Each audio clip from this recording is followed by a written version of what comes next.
एक लड़का था जिसका नाम था आर्यन।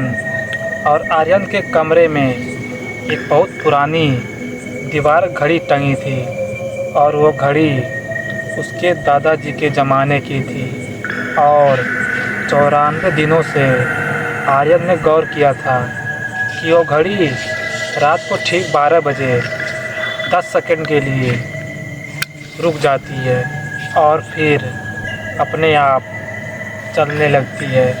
पर 95 दिन की रात जब घड़ी की सुइयाँ ठीक 12 पे पहुँची तो वो रुकी नहीं, बल्कि सुइयाँ घड़ी के उल्टे दिशा में चलने लगी, काउंटर क्लॉकवाइज की दिशा में।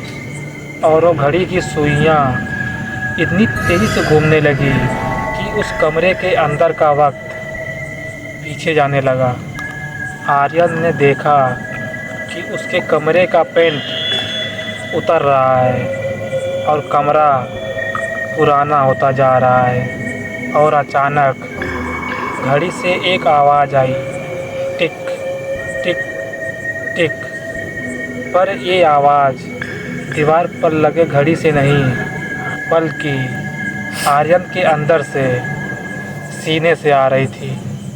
तो उसने अपना हाथ अपने दिल पर रखा तो उसे महसूस हुआ कि उसका दिल घड़ी की सुइयों की लय में धड़क रहा है।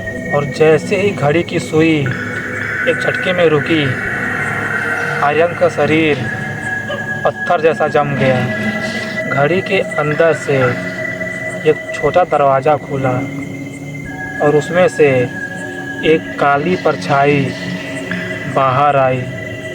और उस परछाई के हाथ में एक लंबी सुई थी और उसने आर्यन की आंखों के पास आकर कहा, 94 दिनों तक तुमने वक्त को बर्बाद किया और आज वही वक्त तुम्हें खा जाएगा। उस साये ने उस सुई को आर्यन की कलाई में गाड़ दिया और वहाँ खून से 95 लिख दिया। और अगली सुबह जब धूप खिड़की से अंदर आई तो कमरा बिल्कुल ठीक था और घड़ी भी सही वक्त बता रही थी। पर आर्यन वहाँ नहीं था। दीवार पर टंगी उस घड़ी के पेंडुलम में आर्यन की तस्वीर कैद थी, जो हर सेकंड छटपटा रही थी। और घड़ी की टिक टिक में अब एक धीमी आवाज़ सुनाई दे रही थी, अब मेरी बारी ख़त्म, अब तुम्हारी बारी शुरू। दोस्तों, आज मेरे 365 डेज कम्युनिकेशन चैलेंज का डे 95 है। तो मिलते हैं डे 96 में।